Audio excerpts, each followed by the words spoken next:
Good evening, everyone, and welcome to Gray Man Prepping.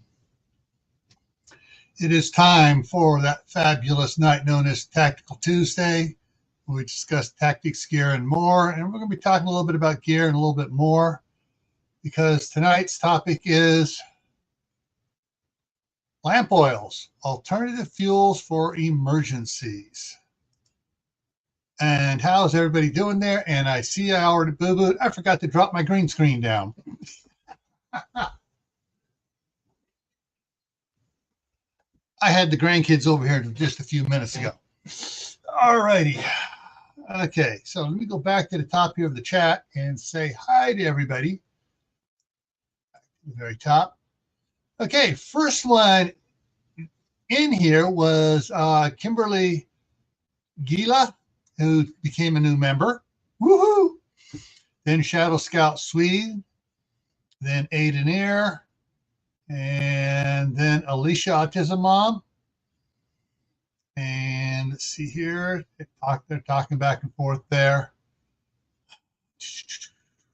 Kaylin Strain is in the house. King Poopa. Hey, Dustin. Our Cabin in the Woods. Lewis. It's the Marshmallow Man.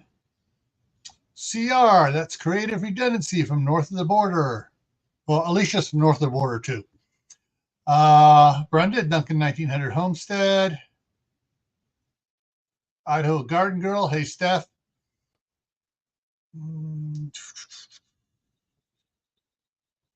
Trying to keep it down here and not skip anybody while I'm going through the side chat here.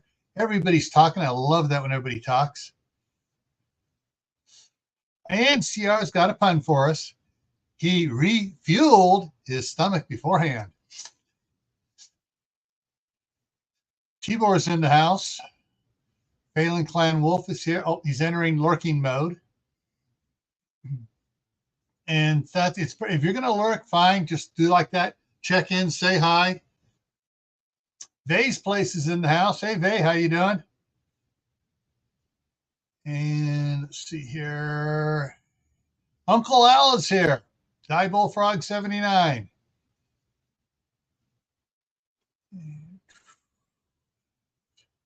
Get ready for the jump on me there. Yep, there it jumped. Hardneck Farms. Hey, Wendy. All righty. So I don't know how many of you have seen this, seen the video I did 3 years ago over on Camp Patton Family Compound called Oil Lamps Alternative Fuels for Emergencies. I did it out in the shop over across the street there. And I used some vegetable oils and some diesel fuel and others in lamp oils to see, and I gave some demonstrations of how they worked and stuff. And the biggest problem was, before I go any farther, before I go to the biggest problem, up at the top there of the chat it says, the chat is set for subscribers at 10 minutes because I've seen the trolls out hitting other channels. So I'm going to make them work for the opportunity to put up a rude comment and get hit by all the blue hammers in the chat here. Okay, so one of the problems was I noticed that people weren't reading the actual full name of the video. And the last word is emergencies. Alternative fuels for emergencies, i.e., not for everyday use. I don't know what's so hard about that, but it's not for everyday use. And I just realized something. I got a green hat on, and that's why it's doing all the artifacting. There we go. Get rid of the green hat. So, there's well over 1,000 comments, and most of them are questions and my answer. So about 500 questions, so my answer. There's a couple in there that I got pinned there, and we're going to talk about that particular one later after we get through some of the fuels.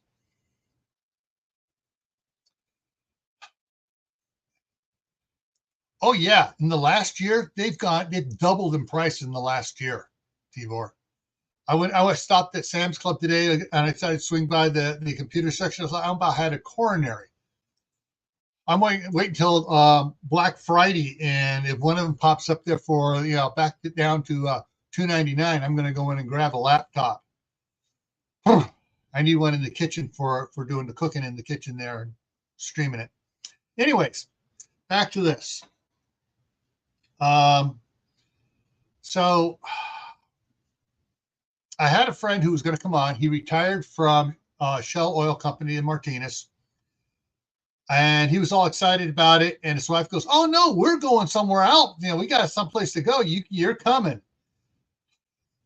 He sounded like he was about ready to cry. So I don't have my special guest up here, but I have a bunch of other information to put on to you.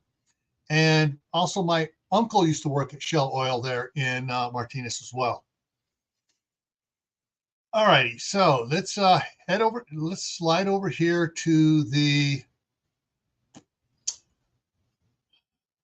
slideshow here.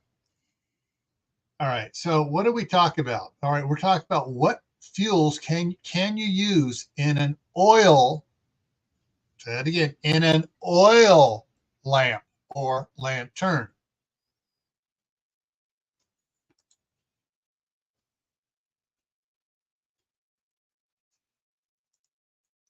No. And that's what part of the video is all about. All right. Hey, Wayne, the ungrateful peasant is in the house. All right. So here's what I'm get at, and I put it in the description of the other video. In other words, folks, stock up now. All right. So what are we talking about? We're talking about fuels you can use in an emergency that you don't want to use long term because some of them are not healthy for you. To provide some light till you can come up with another solution to get other light going. Okay. So remember, this is alternative fuels for emergencies, not everyday use. I'm going to harp on this several times, because I know someone's going to, well, you never said that. Well, yeah, I have several times here. Okay, so let's talk petroleum fuels. Let's shift here to this one. All right, so here we go. Lamp oil. What is this? Is this made from some other sort of oil other than petroleum? No, this is petroleum oil. Oh, it says paraffin. Does that mean it's made from wax oil? No, it's like they're putting on the old Ford Maverick. When they put the Lincoln name on it, they called it a different car, fancier name. They're calling it a fancier name. This is kerosene. That's what this is, kerosene. However, it has been refined a little bit more. Give you an example of how. You take your water, you run it through a reverse osmosis, and you remove more stuff from it.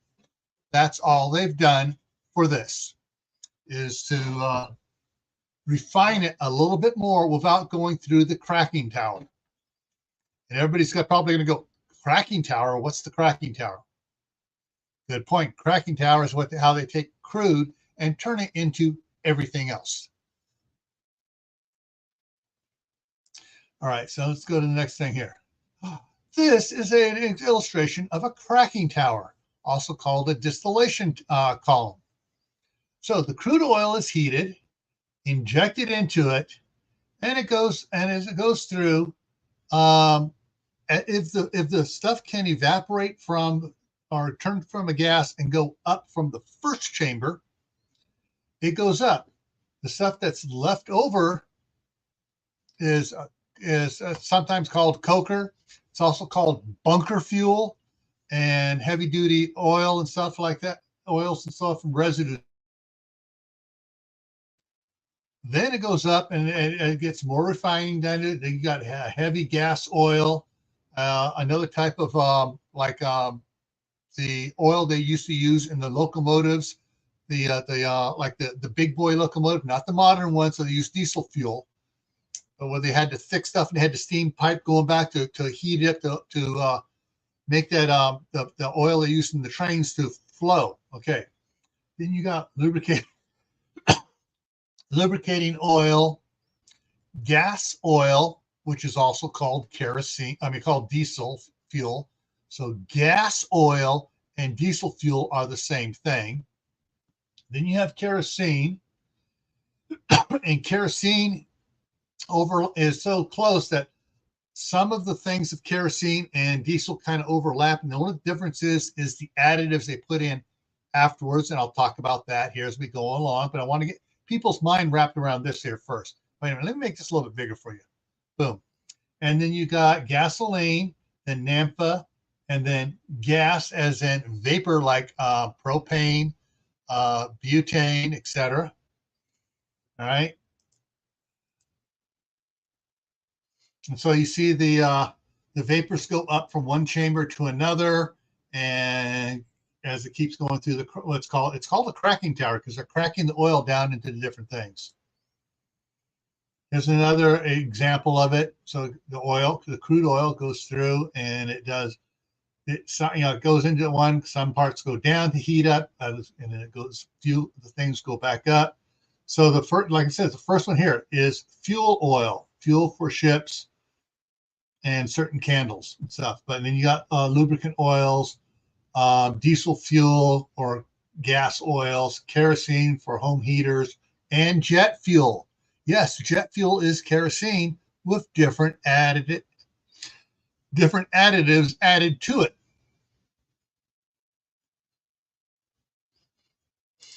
We will talk about that later, Wayne. But yeah, I'm going to talk about that specifically. And then you have your gasoline, your naphthas, and stuff like that. And it goes up. You have your propanes. And so that's your petroleum fuels in a nutshell.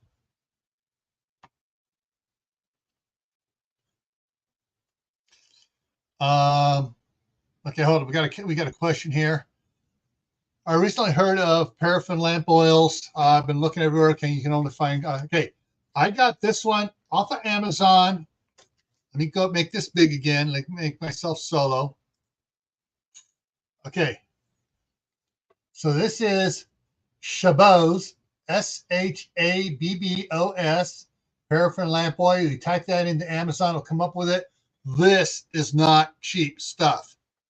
This is expensive stuff because it is so pure. It's like I said, it's like you take water and run it through a reverse osmosis and take everything out. This does not smoke, does not stink, and you're paying for the removal of everything out of it. All right, let's go back here. Boom.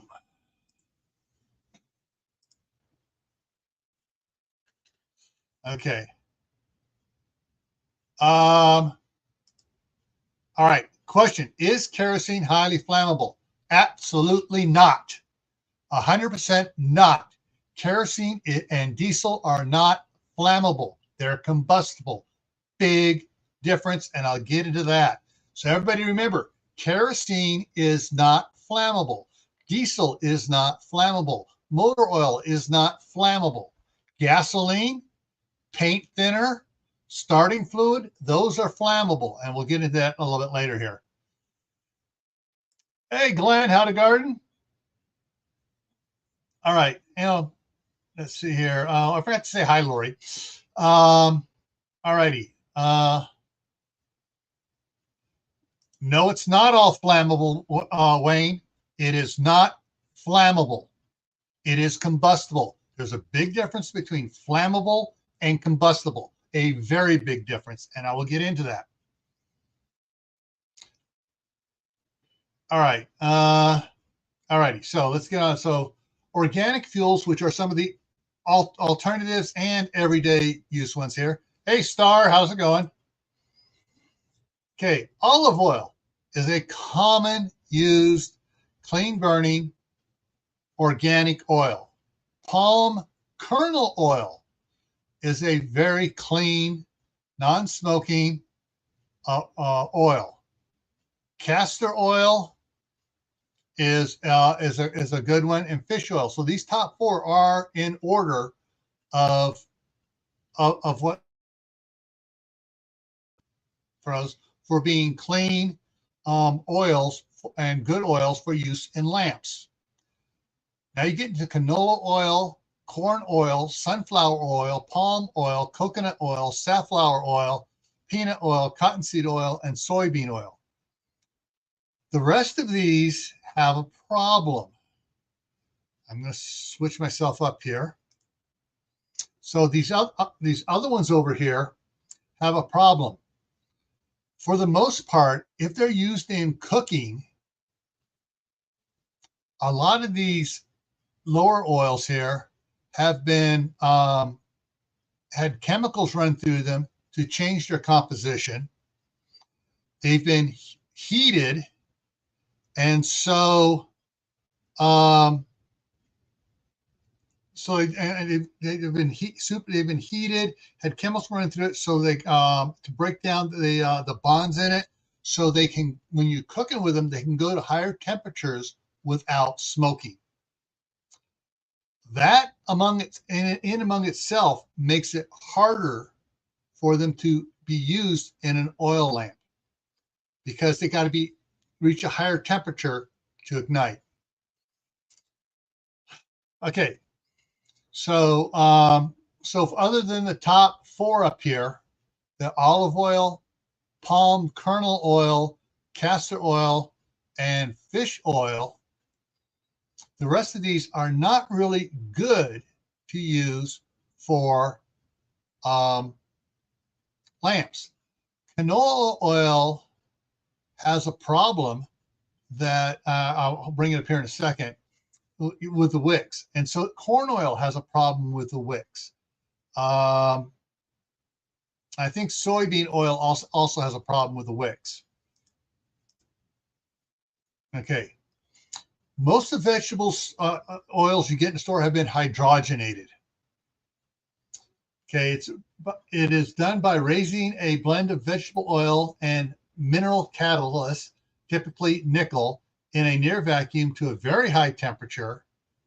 Let me make that big so you guys can read it easy. Very high temperature, and introducing hydrogen. This causes the carbon atoms of the oil to break double bonds with other carbons. This results in the decrease of saturation of the fatty acids in the oils and gives it an elevated melting point, and increases the oxidation stability of the fatty acids, meaning it's harder to burn.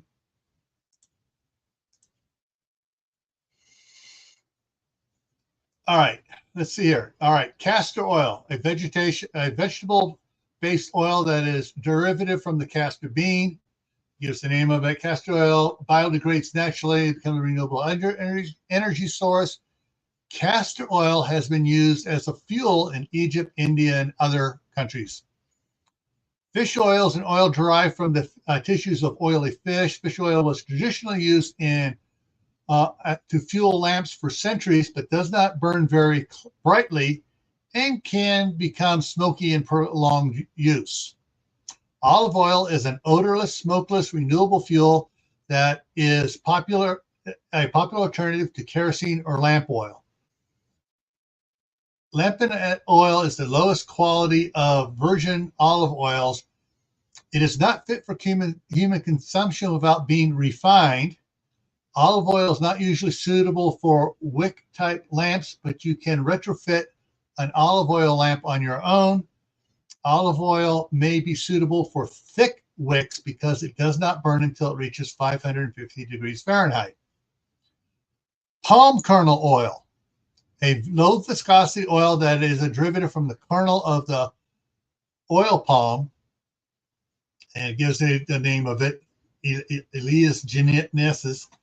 Sadly, palm kernel oil is rare due to the growing demand for renewable raw materials. Palm kernel oil is also odorous, non-toxic, non-flammable, and safe for homes with small children and pets. Canola oil is derived from the crushed rapeseed oil. Oops, I got to get hung together there. Okay. Got things mixed up here on it. Okay, that's not supposed to say castor, it's supposed to say canola oil. However, the presence of unsaturated compounds can cause the oil to form a resin that causes the lamp wick to clog. And that's all most of those on that list before, that's the problem because of the unsaturated compounds of it being hydrogenated causes it to create a resin, which causes it to plug the wicks. And the talk goes to kerosene and lamp oil, which is a more purified version of kerosene. Okay. Now, the problems with certain lamp oils. Okay, lamp oil is a refined hydrocarbon oil that is typically refined and purified to burn in an oilless and soot-free manner. If big if here, if the wick is kept properly trimmed.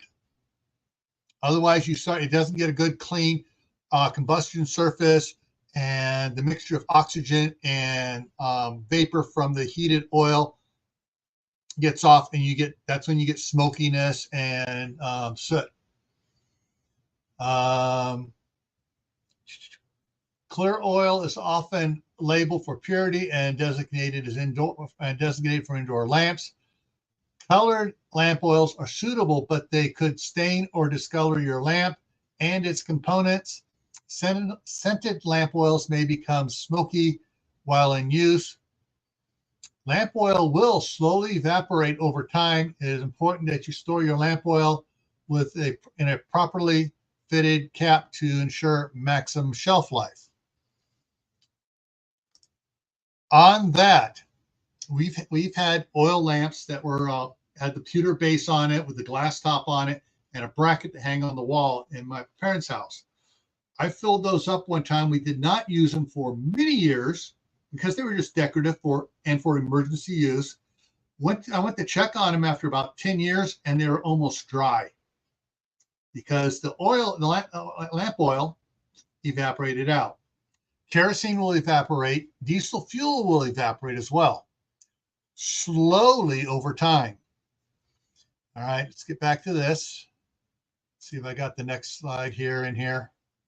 Okay, so I'm done on the slides. Now, so what's the difference between combustible and flammable? The easiest way to explain it, you take a bowl of diesel fuel, kerosene, lamp oil, you set them out there. You take bowls with lighter fluid, gasoline, paint thinner, and solvents, and you take a match and you throw it. If it ignites as the match gets near it, it's flammable. It vaporizes at room temperature, and you get the flammable vapors coming off it. You can take I can stand there and I can take for kerosene diesel. I can stand there and just throw matches in there all friggin' day long, and it won't ignite until you get enough of them start to float on the surface. You get when they land on top and it's able to stay burning. Then it acts like a wick and burns. All right. Combustible flashpoint. Well, okay. So with diesel fuel and kerosene for jet engine, you have to heat it up to a point where it vaporizes and gets a mixture of the vapor and oxygen to the correct percentages where it will ignite and go boom. That's how come, like with a diesel truck, they have glow plugs in there, and you turn it so the glow plugs get hot, and then you crank it over, and the diesel engine compresses the diesel vapors so much so that they start to get hot on their own a little bit, but the glow plug adds that extra heat to get it going to fire. And then, sometimes a diesel will start to like, And all of a sudden, this boom, boom, boom, boom, and it takes off because it has to heat up the diesel fuel enough so that it explodes in the cylinder and starts pushing the cylinder. Whereas in gasoline engine, they spray the gas in there, it vaporizes instantly. And as it compresses, the spark plug gives it a spark, ignites it, and it goes. So that's part of the big difference between combustible and flammable. Combustible is a lot harder to ignite. But since the oil lamps have a wick, when you first light it, it's like lighting a candle. You light it, and whatever in the froze again, whatever's in the wick there, as it heats up really quick in the wick there on the little strands of the wick sticking up, and it starts burning just like a candle, and it starts going.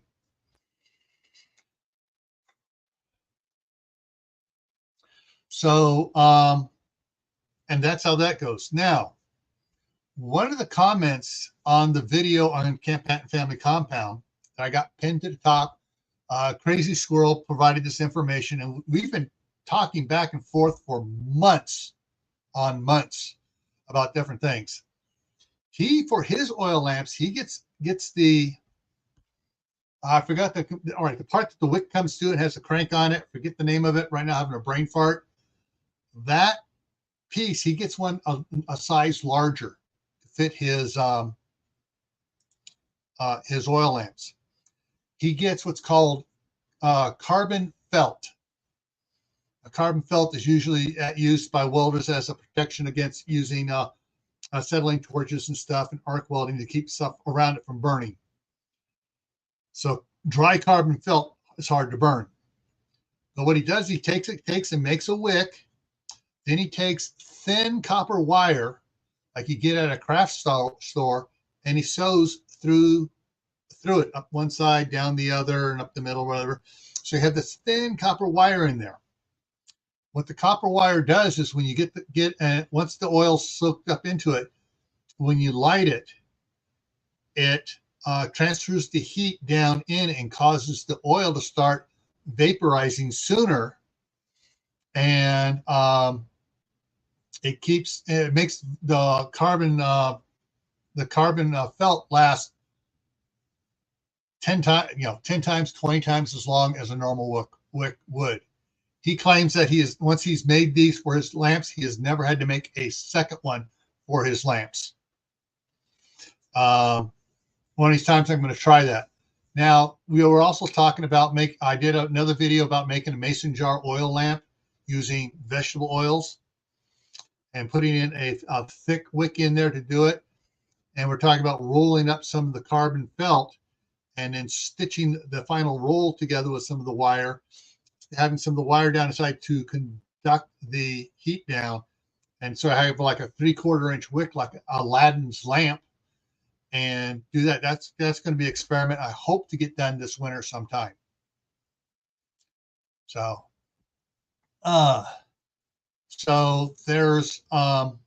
there are ways, and some people have commented, yes, it's great for that, but you can also take that copper wire and sew it into regular wick material, and that'll help it burn better and longer and brighter. With the wicks, I found several articles talking about the way you trim the wick. If you cut it in a peak, it creates a more rounded flame. You cut it flat, you get a weird spreading flame. If you cut it in a zigzag pattern, it creates a square flame. So I've seen several articles claiming that. I haven't tested that yet.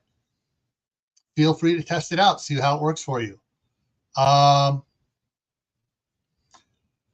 right, so I know I'm rattling off a lot of information here. One of the things when I was using it, I was showing a lantern, and I got a lot of people saying, "Oh, that's not a train. That's not a railroad lantern." Blah blah blah blah blah blah blah. Let me see if I can move this over here and bring this up. There is not one type of oil lantern. There are, oil lanterns, of railroad lanterns. Every lantern you see on this page here is a railroad lantern. They had different ones for different functions. They changed over the years for different type usage. One like this is a railroad lantern. This is a railroad lantern. This is a railroad lantern. This is a railroad lantern. This is a railroad lantern, and this one specifically is designed to be used almost like a flashlight to direct a one-directional light. So there are, oh, that kind of looks like your normal lanterns you can buy in the store. Yeah, it's a railroad lantern. That's a railroad lantern. That's a round globe. This is a long fluted globe railroad lantern. So there are a lot of different types of railroad lanterns. So if I refer to any of my lanterns as a railroad lantern, that's because they match one of these. I have some other oil lamps that are not railroad. And so, hey, Al, welcome back. And here's a good question. So any lantern can use any fuel. Any oil lantern can use kerosene or regular oil lamp fuel. The purer the fuel, the less it smokes, the less it smells. Going back to the cracking tower, so it cracks up, you got diesel and then kerosene. Number 2 diesel, which goes in your trucks and cars. All right, so this is number 2 diesel. This is number 3 diesel, which is a high sulfur one used in off-road equipment and used in certain also used in certain non-combustion engines. The combustion engines are usually multi-fuel engines. So you got number 2. Number 1 diesel is almost absolutely identical to number 2 kerosene. They're like this. The difference is that number 1 diesel has additives in it that number 2 kerosene does not. Number 1 kerosene is used for lamps. So you see how it can get confusing. You got number 3, number 2, number 1. This number 1 is the same as this number 2, except this number 2 has additives in it. This number 1 does not have additives in it. And it's more refined than this one here. But in the number 1 kerosene one, there's another little side branch that has this in it where it's been refined even more. Then you get into the aviation fuels using kerosene, and the different ones, depending on, you have different additives in it to give them different characteristics and using. Some of them take the kerosene and they add some gasoline to it to make it so it can burn easier at lower temperatures, so it doesn't freeze up. And you want to find out all about that, you look up aviation fuels, JP, AF fuels, and then you can find all about that. You can find the military versions, what they call, what they do. You don't want to use any of those for oil lamps. Now, let's see if I can find this other one here real quick. I forgot to bring this up before. And multi-fuel lantern. There it is. Boom. All right, so we're going to go here. Boom. Coleman multi-fuel lanterns. Now, some of them are just dual fuel. Some of them are multi-fuel. The older ones, which were built a lot heavier and tougher than the modern ones, could handle more stuff in them. Some of them have two mantles. There are some that have one. I got one out in the shop here, which I forgot to bring in, has a single one on it. I also have another one out there that has a double one on it. I have 4 others still back in California because my son wants to use it. Most commonly, the type fuel you put in this is your white gas, red can of Coleman fuel. You can run kerosene in these. You can run diesel in it. Problem is the diesel puts off the chemicals they put the additives to it, so you're breathing that. But you can use diesel, you can use kerosene, you can use alcohol, you can use white gas. One of the ones I have was my dad's before I was born, and it lists on a thing. You can use low lead. They called it low lead gasoline. It was still leaded gasoline, but you could use that in it. Now, I've had several people point out to me, let me switch me up here, that when you're doing these, bring up some images there, these multi-fuel ones here, you don't want to mix fuels in it, especially the modern ones. They're not as strong and as tough as the old ones. And all right, generally, if it has the base and you pour the liquid into the base and you screw it on and there's no pump, it's an oil lamp, combustible fuel only. Okay. If it has, let me bring one of these up here big. Which one's going to bring it up the biggest here? This one bring big. No. All right. That's a little bit bigger, but still not big enough. Let me see if this will allow us. No. Come on. I want a big one here. That's bigger. I'm going to save image as so I can actually save it, and it'll blow up big here for me. Boom. Here we go. Okay. Let me make this big here too as well. So if it has a cap on the side to fill it, and it has a pump on it, it's gonna handle flammable filter. Oh, and good. Wait and say a good thing. Don't put fuel cleaner in it. Yeah. All right. It'll handle. You pump it up and it pressurizes it. Forces the fuel up through the tube here in the middle, and it goes up and it comes back down. Comes back down again into the mantle, and you ignite it. When you first start these off, they sputter and fart and have a very dim light. And the longer they burn, the brighter they get, because it heats up that tube. So it's heating up the fuel to vaporize it. So you get a good clean burn in there like you would with a propane lantern. Okay. So let me go ahead and get rid of that. I'm looking for one of the older Coleman ones here. They have one here. It's just like the Coleman gas stove too.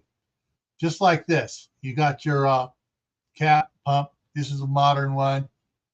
That's still a modern one. It's got a different type of knob on it.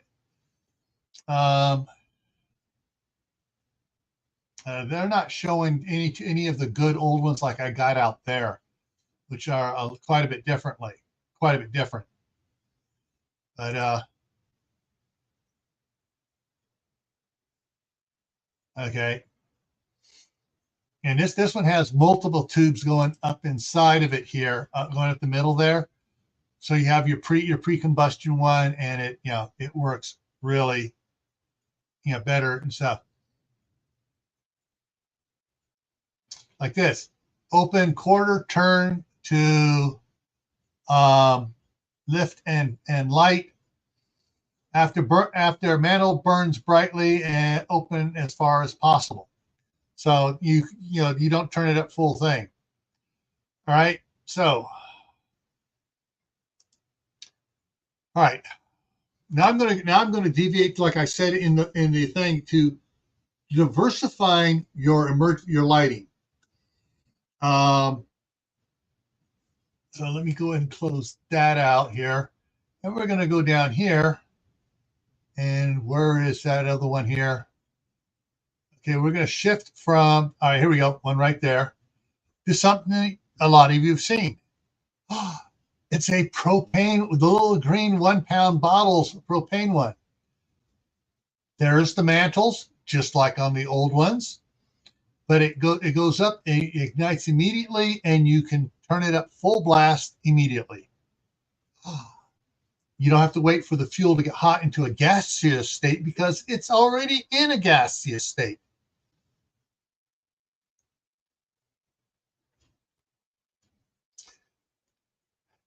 Yeah, I couldn't find any good pictures of the jets up inside, but yeah, I say it's like a difference between a propane and a natural gas jet for your furnace or your stove. Different size orifices to do stuff.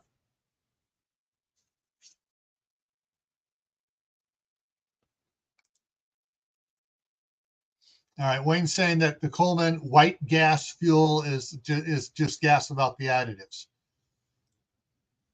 But you want to make sure you don't mix fuels, because sometimes you can get a chemical reaction between them, and when they start heating up, it has problems.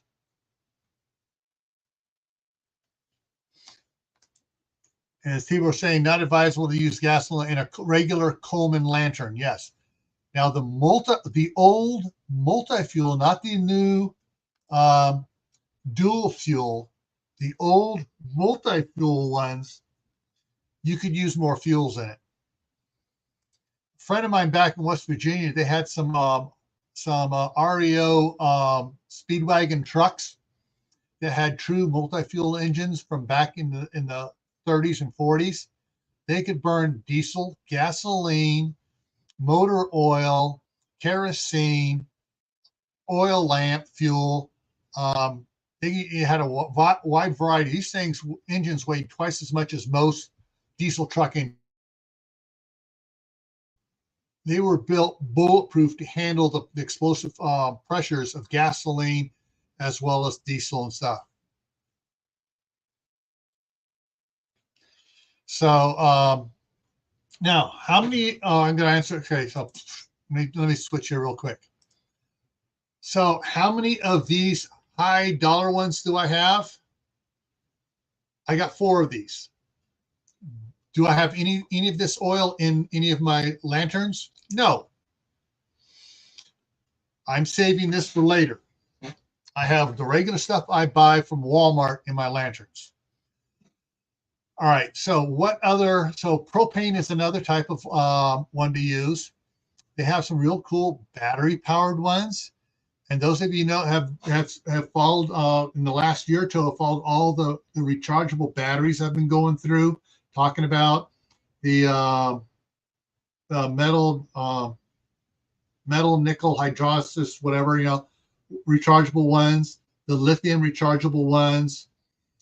So there are a lot of rechargeable batteries you can get for battery powered lanterns.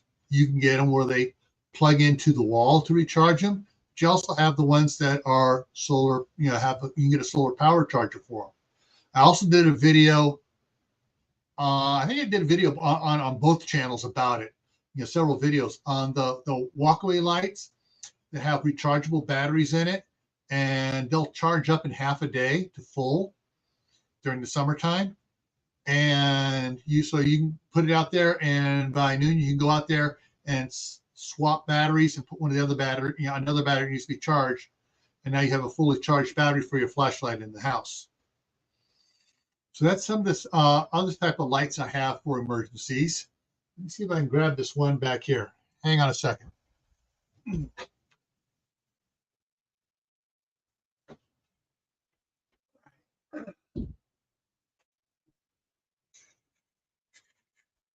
All right. So what I have here, I did a video on these. It's even one here. It's an Energizer. When you plug it in, it automatically turns off, or you can turn it off manually. Power goes out, if it's turned on, it automatically comes on. So this is an emergency light too for the stuff. And this is one of the ones you can plug in for charging it.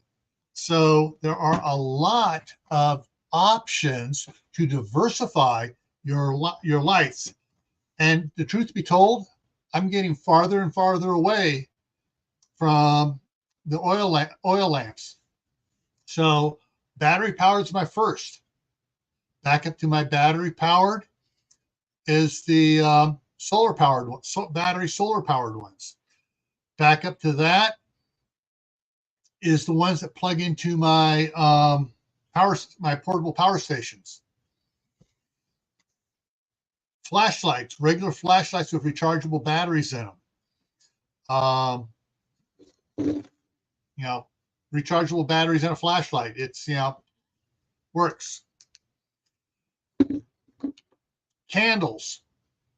Then my oil lamps, because I have big, you know, those black and yellow 27-gallon totes you buy at Home Depot, Lowe's, Costco, Sam's Club. I have one of those that's full of candles. I have a big box on top of it that's full of candles. My wife has 2 more big boxes there in California full of candles.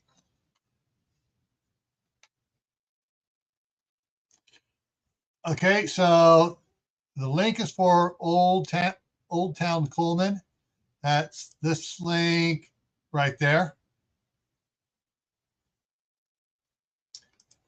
Oh yeah, and chemical lighting too. Oh, you guys know the light sticks? I have a bunch of those too. Those are really, those are way down the line for a backup light. You know, remember saying 1 is none, 2 is 1, 3 is 2, 4 is 2, 5 is 3. Yeah, you have all these options. The options are going to fail at one point or another, and then you go down to 1 less, then you're down to 1 less. And so that's why I try to diversify and have as many different sources of light to use. Now, I also have working on a pedal power 12-volt generator on a exercise bike that I can use to recharge batteries. So 4 is more. 4 is more. 8 is great. So that's one of the things, you know, when it comes to, you know, a lot of these people say, well, all I heat my house with, or on the comment was one says, all I light my house with is my oil lamps. I need to know something cheaper. Solar powered. Get a cheap LED light with rechargeable batteries and a solar powered battery charger for these batteries to make them.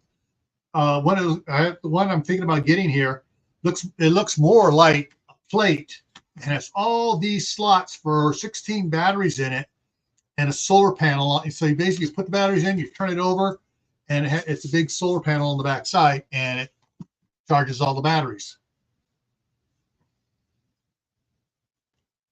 Yeah, Kaylin has the glow tape as well. So once the light hits it, it stays lit for a little while so you can see walkways. Kaylin has the Christmas tree lights, LED Christmas tree lights that are battery powered that she can string along the hallway. Try to remember everything Kaylin's talked about on this, because Kaylin has a lot of stuff that's that.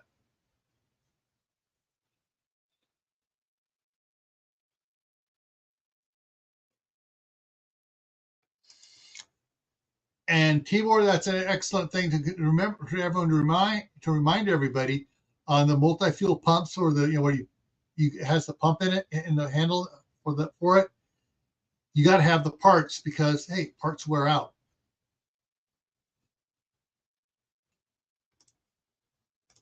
CR's USB cable glows.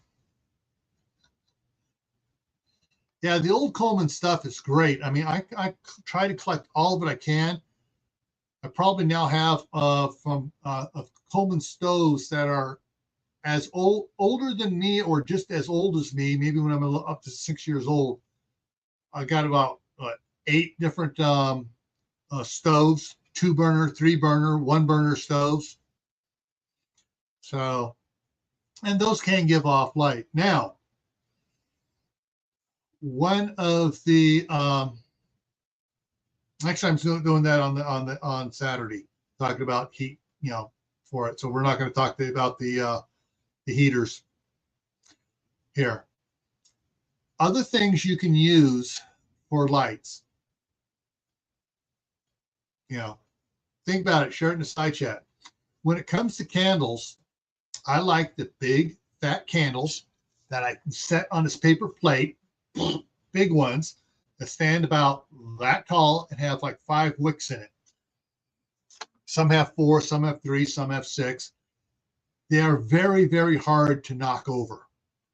I mean, you take it up to a 45-degree angle and it falls back. You got to go beyond 45 to get it so it falls over. I like those type candles. You can do the Crisco can and stick some regular taper candles down into it, and they'll burn down in, and it'll go. You can take a tiki torch wick and stick it in the Crisco, and it'll burn for a while. The problem with the fiberglass wicks, several people point out they've had them, over time, where the fiberglass starts to melt, especially as the fuel gets down lower and it's still sticking up there high. The heat goes up and it starts to get the top to melt and crust over and cap over. And so when you put it in a new one, it doesn't want to burn. Hey, Kathy, welcome. And so there is yes,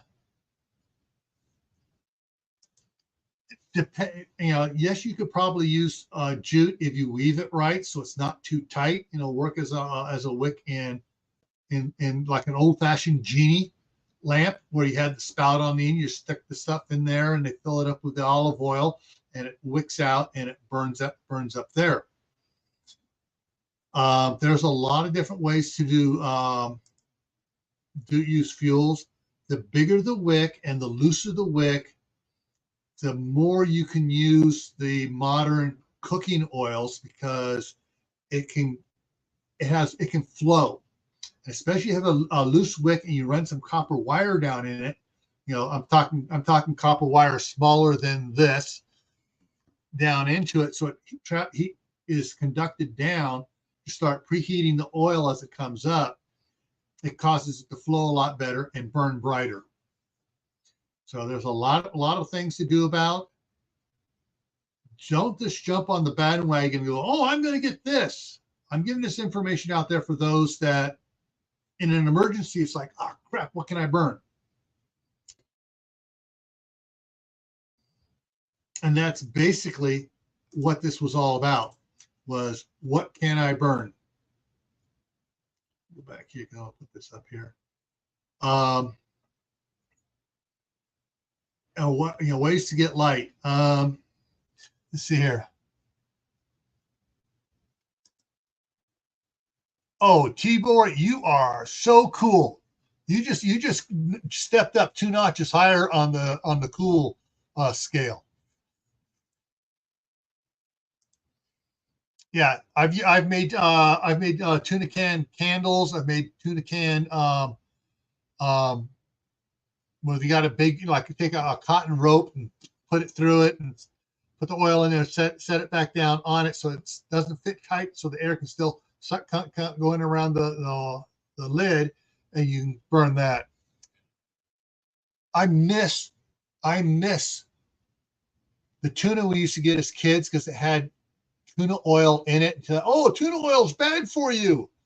Now they're selling the tuna oil in your vitamin E capsules. And they replaced it with spring water, because all oils are bad for you. There's no such thing as a good oil.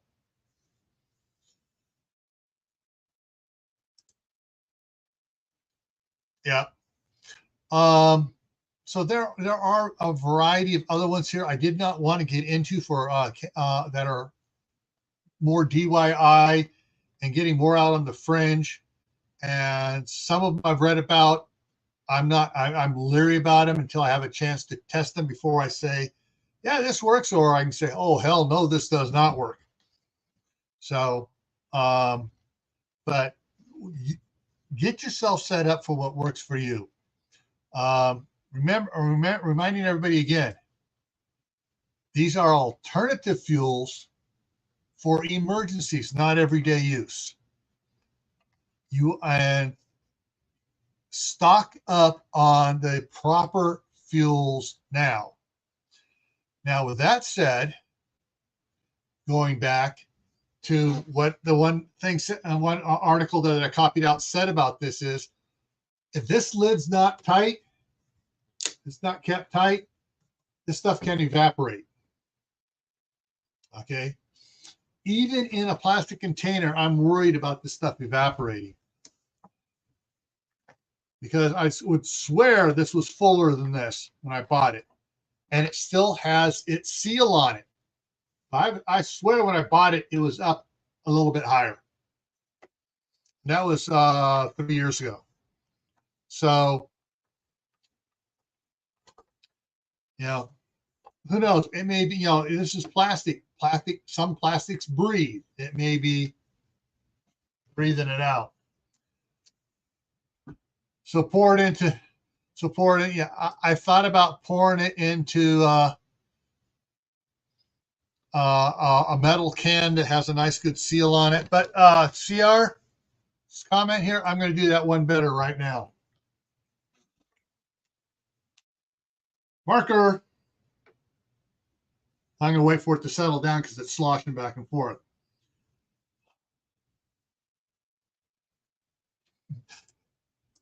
Yeah, I can see that lantern works a little better with its mantles. Actually, I've seen somebody Mickey Mouse the mantles as well, where they took like for the mantle, what the hell was it? One person took apart a lantern wick and tied it on for a one of those pressure fed mantles. But now that I'm getting that, bringing back a thought here. So, yeah, I put a line on it. So, all right. So when I started getting with this, lamp oil, kerosene evaporate if not sealed tightly, and depending on the container that the kerosene and stuff is in. Like in the video I did on this on the other channel, I have a 55-gallon drum of kerosene out there. It's down to about 25 gallons now, maybe 20 gallons, because I use it for my kerosene heaters as well. I've had to, I would tip it up a little bit sometimes, shove a tube down to the bottom, and then pump out a gallon, and then set it there in a jug. And when it separated the water off, I had a valve on it, and I drained the water off, and then I could put the kerosene back in it just to keep water out. It has condensation, and it kerosene, diesel, and stuff, has a tendency to collect water in it.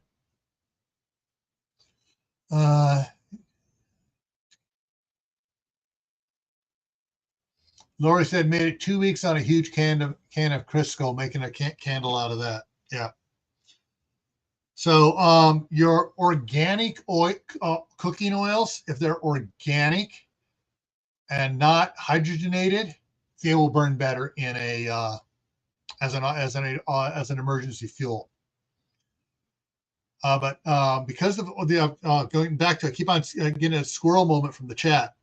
So your diesel, your kerosene, your lamp oils and stuff, they can evaporate and stuff from their containers.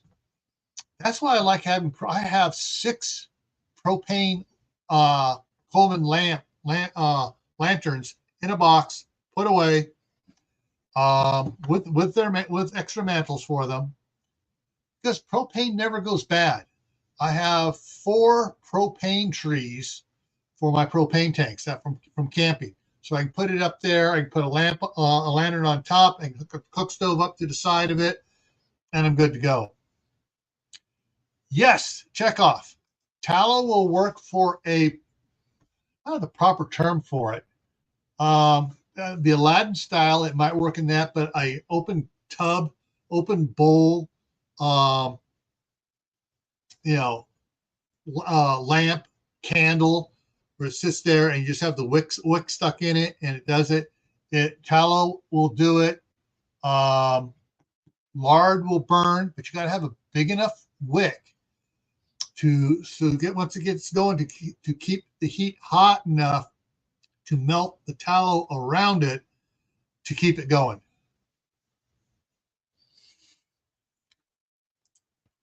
Propane trees. Okay, hang on a second here.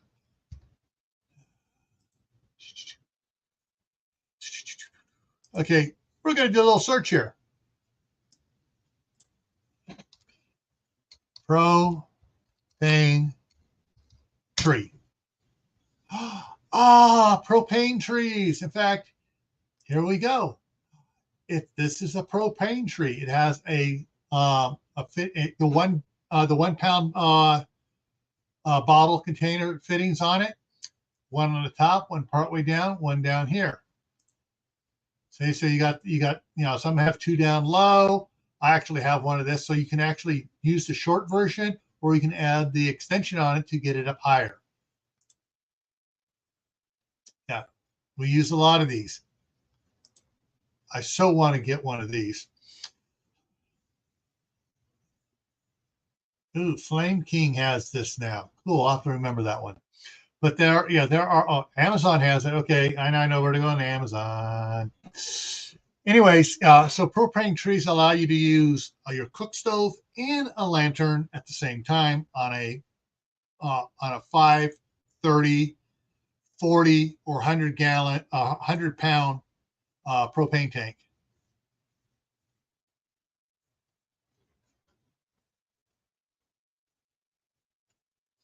Yeah. All right, Tibor, what do you call chicken fat? Because chicken fat burns too. Because I know my grandmother used to have, she'd clean all the chicken fat off when she's making stew and put it in a little thing.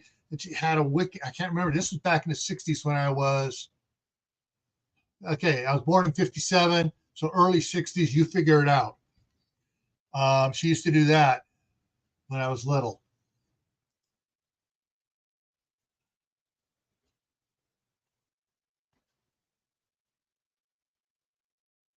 Okay, hang on. I am putting this, I'm adding this thing to my wish list. Hey, when you find something good, it's like your notebook, you write it down. If I find it on the computer, I'm adding it to my wish list. There we go.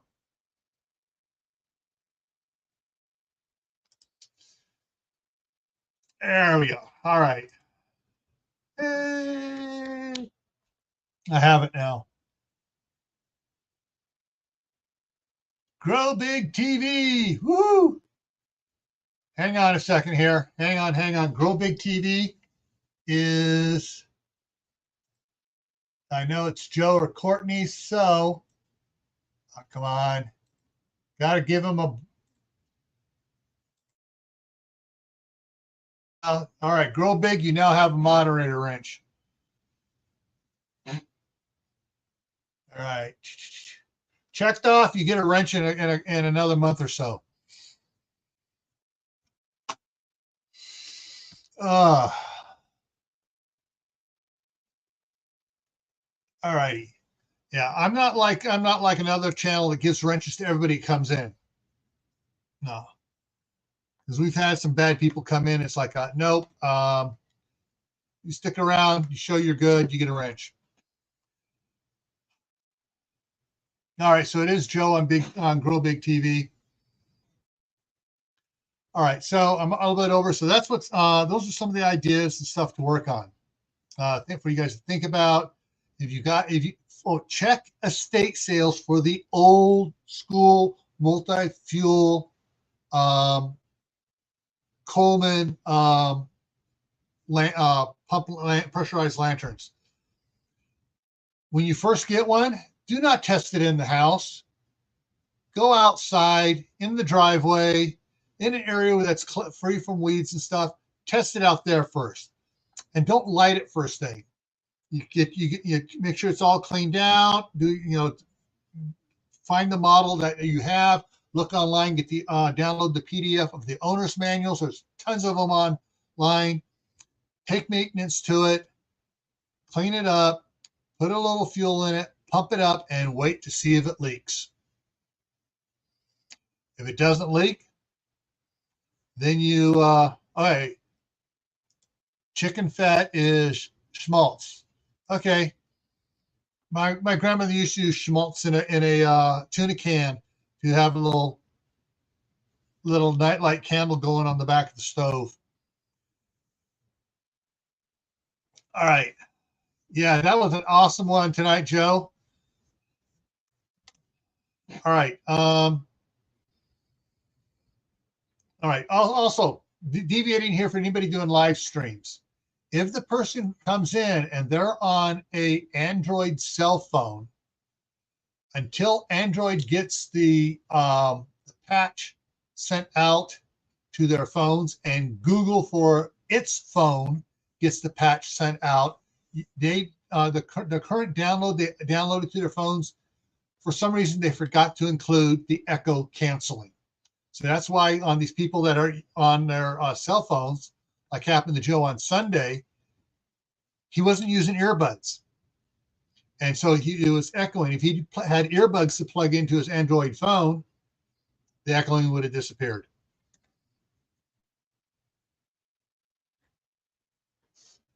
But hopefully soon, hey, Shawnee, hopefully soon, Android and Google will get their patches out to fix this problem. All right, let me get over here. All right, so no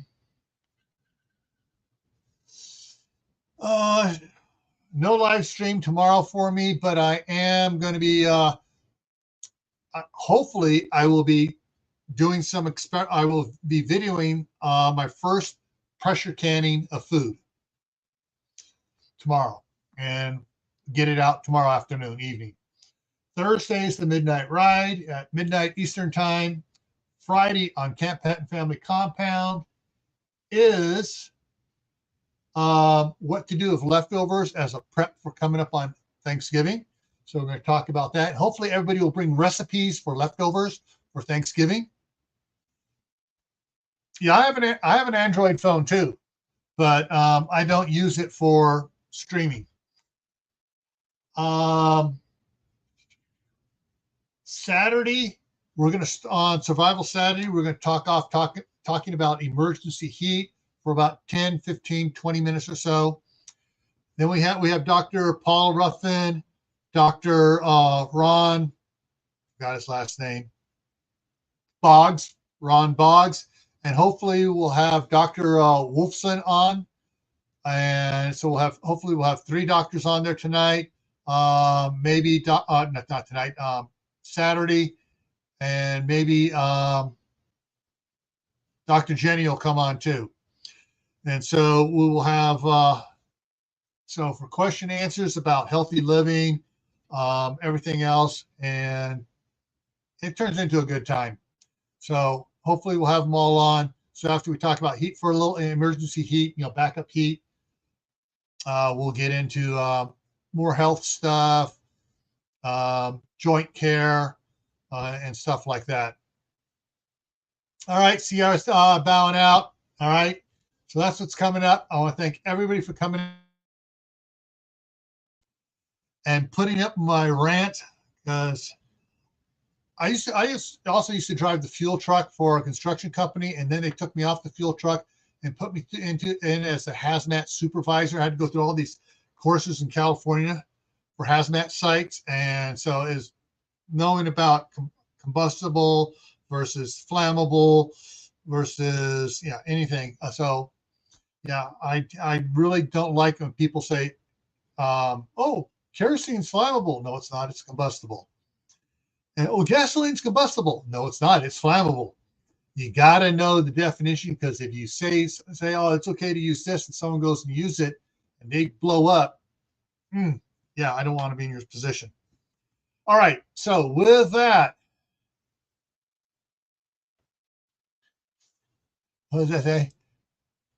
GXC training was 5 hours of your life. Yeah.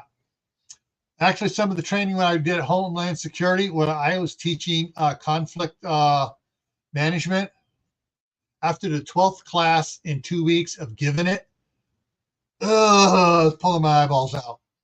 All right, everybody, take care and add to your preps. And if you have an oil lamp, get more fuel while you can. All right. And check into some of the carbon felt wicks because they last a lot longer, according to everybody that says they've used them. And if you get, then you can make them even last longer with copper wire. So, everyone, stay happy, stay safe, stay prepared, learn a new skill, increase your preps, and I'll see you Thursday night for the midnight ride. Take care, everyone.